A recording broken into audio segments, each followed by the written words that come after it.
दोस्तों, विजय ने मुख्यमंत्री बनते ही एक ऐसी फाइल खोल दी है जिसने एमके स्टैलिन की राजनीति में हलचल मचा दी है।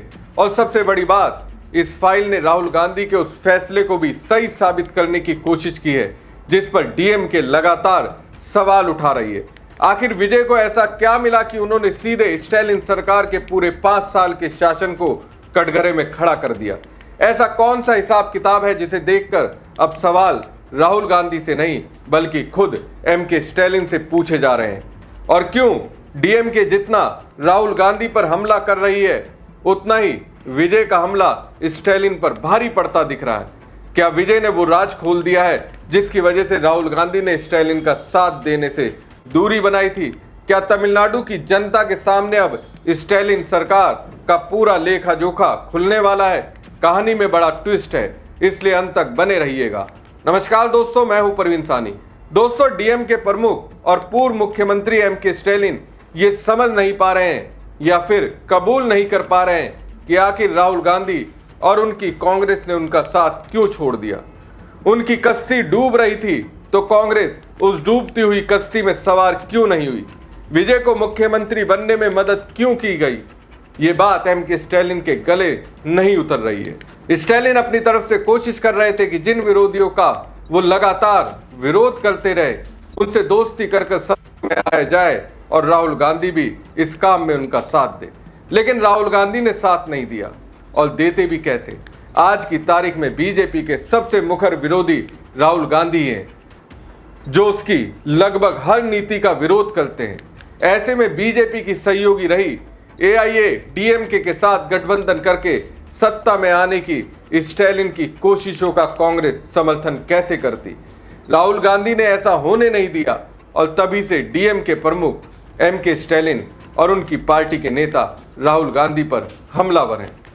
डीएमके एक तरफ ये दिखाने की कोशिश कर रही है कि वो खुद को कांग्रेस से दूर ले जा रही है। कांग्रेस दरार डालने का काम नहीं कर रही बल्कि डीएमके खुद ब खुद दूरी बना रही है। अब ताजा मामला देखिए। डीएमके ने अपने आईटी विंग और मुखपत्र मूरासोली के जरिए राहुल गांधी का मजाक उड़ाया है। कभी स्टैलिन राहुल गांधी को अपना दोस्त कहा करते थे और आज उन्हें का मजाक बना रहे हैं। दोस्तों, राजनीति का स्वभाव ही ऐसा है, दोस्त कब दुश्मन बन जाए पता ही नहीं चलता। कभी राहुल गांधी उनके लिए ऐसे नेता थे जो प्रधानमंत्री नरेंद्र मोदी और गृह मंत्री अमित शाह को जवाब देने में सक्षम थे। उस दौर में जब डीएमके कांग्रेस के साथ थी, राहुल गांधी की खूब तारीफ की जाती थी। लेकिन अब कहा जा रहा है कि राहुल गांधी ने विपक्षी एकता को कमजोर कर दिया। डीएमके ने अपने मुख्य पत्र मूरासोली के संपादकीय में राहुल गांधी के इंडिया ब्लॉक की बैठक के बाद दिए गए बयानों को लेकर आरोप लगाया कि उनकी वजह से विपक्षी दलों के बीच दूरियां बढ़ी।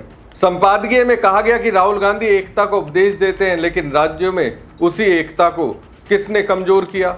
मुखपत्र में आरोप लगाया गया कि राहुल गांधी और कांग्रेस ने कई राज्यों में इंडिया ब्लॉक के सहयोगी दलों के हितों के खिलाफ काम किया, जबकि वो बीजेपी को चुनौती देने की स्थिति में थे। वहीं डीएमके के आईटी विंग ने एक पोस्ट में लिखा कि जब कांग्रेस अपने राजनीतिक वजूद के लिए संघर्ष कर रही थी, उस समय डीएमके ने उसका साथ दिया, लेकिन जैसे ही उन्हें एक नया और आकर्षक खिलौना दिखाई दिया, वो पाला बदल कर उसके साथ चले गए। पोस्ट में राहुल गांधी को एक बड़ा मजाक बताया गया।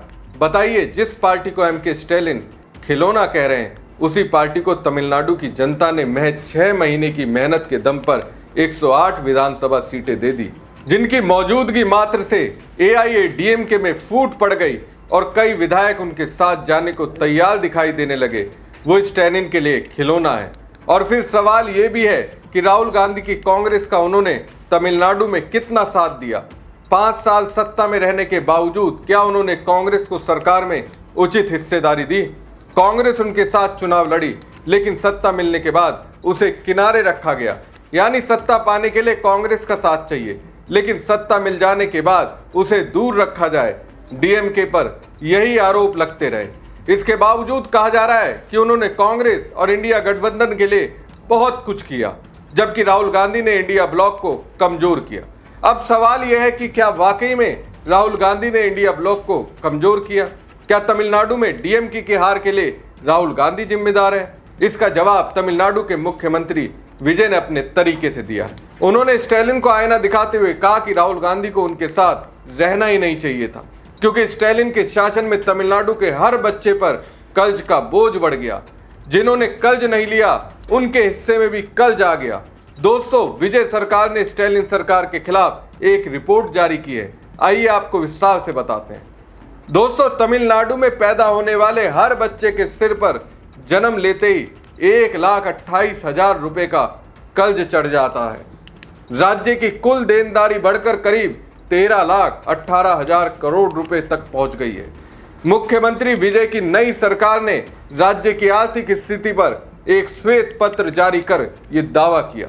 वित्त मंत्री एन मैरी विल्सन की ओर से जारी रिपोर्ट में बताया गया कि पिछली स्टैलिन सरकार के 5 साल के कार्यकाल में राज्य पर कर्ज का बोझ लगभग दुगना हो गया।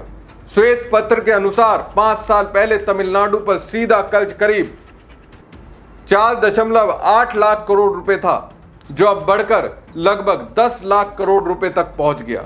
अगर ऑफ बजट उधारी, गारंटी और अन्य वित्तीय देनदारियों को भी जोड़ लिया जाए तो राज्य का कुल बोझ 13.18 लाख करोड़ रुपए बैठता है।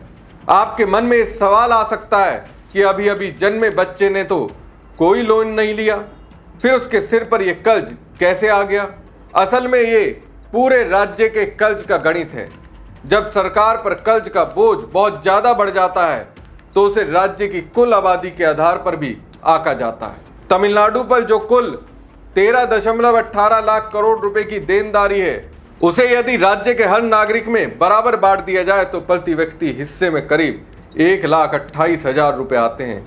इसी आधार पर कहा जा रहा है कि राज्य में पैदा होने वाला हर बच्चा जन्म लेते ही इस कर्ज के साए में आ जाता है। वित्त मंत्री ने कहा कि पिछले 5 वर्षों में जितना कर्ज बढ़ा वो पिछले कई दशकों में जुटाए गए कर्ज की तुलना में काफी ज्यादा है। रिपोर्ट में यह भी कहा गया कि उधार लिए गए धन का बड़ा हिस्सा नई संपत्तियां या बुनियादी ढांचा तैयार करने की बजाय रोजमर्रा के खर्चे पूरे करने में इस्तेमाल हुआ। श्वेत पत्र के अनुसार राज्य सरकार की आय और खर्च के बीच अंतर लगातार बढ़ा है। स्थिति यह है कि सरकार जितना 1 रुपये कमाती है उसमें करीब 22.8 पैसे केवल ब्याज चुकाने में खर्च हो जाते हैं। वहीं जीएसटी से होने वाली आय की रफ्तार भी जरूरत के मुकाबले धीमी बताई गई है। तमिलनाडु पर कर्ज का बोझ दूसरे बड़े राज्यों की तुलना में काफी ज्यादा हो चुका है, जहां गुजरात का कर्ज अनुपात 17.6%, महाराष्ट्र का 19.7% और कर्नाटक का 23.4% है। वहीं तमिलनाडु का कर्ज अनुपात बढ़कर 28.3% पर पहुंच गया है। तो दोस्तों, अब आप खुद सोचिए, राहुल गांधी पर आरोप लगाने से क्या तमिलनाडु का कर्ज कम हो जाएगा? राहुल गांधी को मजाक बताने से क्या उन सवालों के जवाब मिल जाएंगे जो विजय सरकार की रिपोर्ट ने खड़े कर दिए हैं? आखिर 5 साल तक सत्ता में रहने वाली डीएमके को यह बताना होगा कि अगर सब कुछ ठीक चल रहा था तो राज्य पर कर्ज का पहाड़ कैसे खड़ा हो गया। सबसे दिलचस्प बात यह है कि जिस राहुल गांधी को आज डीएमके निशाने पर ले रही है, उन्हीं राहुल गांधी के साथ खड़े होकर स्टैलिन कभी खुद को राष्ट्रीय राजनीति का बड़ा खिलाड़ी बताते थे, लेकिन जैसे ही राजनीतिक समीकरण बदले, दोस्ती की जगह नाराजगी ने ले ली। विजय ने सीधे सीधे ये संदेश दे दिया है कि तमिलनाडु की जनता को अब राहुल गांधी और कांग्रेस के फैसलों पर नहीं बल्कि स्टैलिन सरकार के कामकाज पर जवाब चाहिए। सवाल राहुल गांधी से नहीं, सवाल 5 साल का शासन है। सवाल इंडिया ब्लॉक नहीं, सवाल 13 लाख करोड़ रुपए से ज्यादा की देनदारी है। और शायद यही वजह है कि डीएमके जितना राहुल गांधी पर हमला कर रही है, उतना ही ध्यान लोगों का उस रिपोर्ट की तरफ जा रहा है जिसने स्टैलिन सरकार की आर्थिक विरासत पर बड़े सवाल खड़े कर दिए हैं। हमारी खबर आपको कैसी लगी कमेंट बॉक्स में कमेंट करके जरूर बताएं। साथ ही पेज को ज्यादा से ज्यादा लाइक और शेयर कीजिएगा। धन्यवाद।